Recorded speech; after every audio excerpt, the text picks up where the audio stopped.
น้ำเก็บไปน้ำ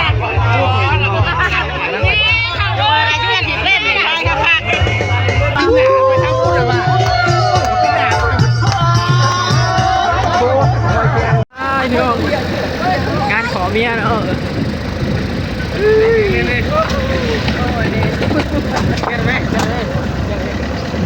บอกว่าบ้านสิงหาผ่านไปแล้วนี่มาเอ้ามันก็เห็นกัน ออกจากบ้านเนาะ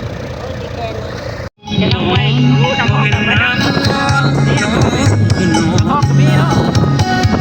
ลมหายออกจากใจโลกเพชรบอกลายให้เร็วลา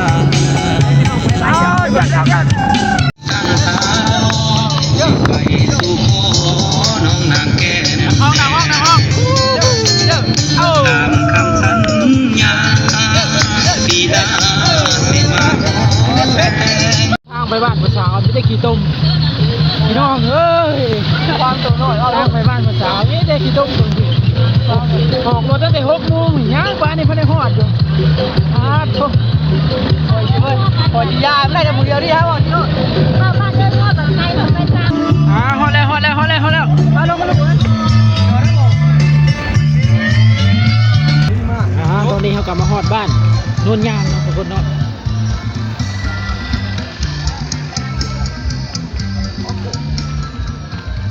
แล้วเขาคือลงรถก่อนนะบัดนี้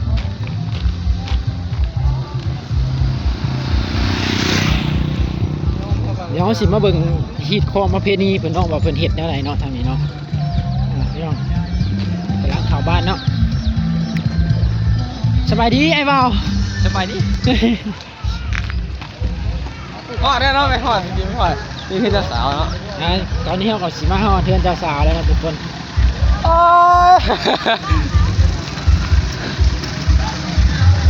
เจ้าบ่าวเพิ่นก็ได้เปลี่ยนชุดอยู่เนาะ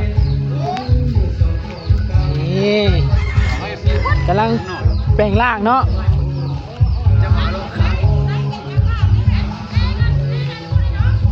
นี่เพิ่นเอาเสือไม้นะฮะเพิ่นเอาเสือไม้แล้วเขินเจอข่าวอ่ะเนี่ยเขิน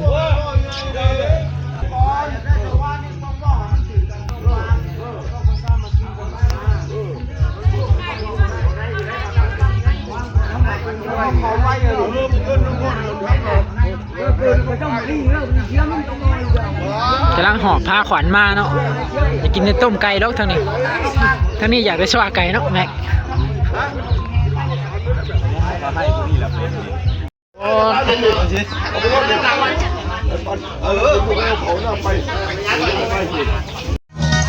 ตอนนี้กำลังเกียมแฮเคยเนาะทุกคนเนาะกำลังเกียมแฮเคยอันนี้ก็เคยบ้างแม่แล้วทางขอไปพี่เนาะพี่น้องจังหวะขอไป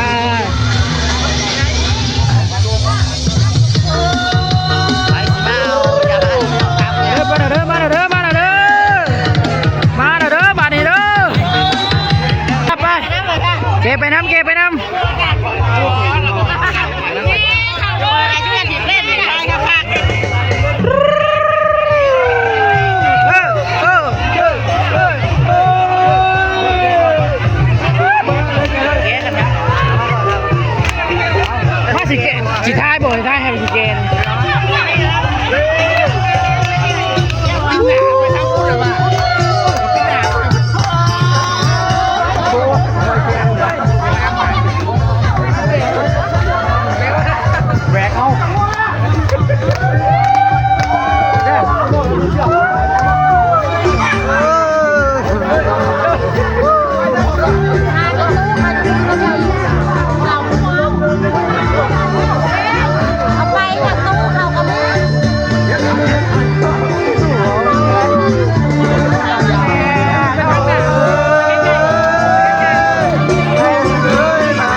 เจ้าบ่าวเนาะ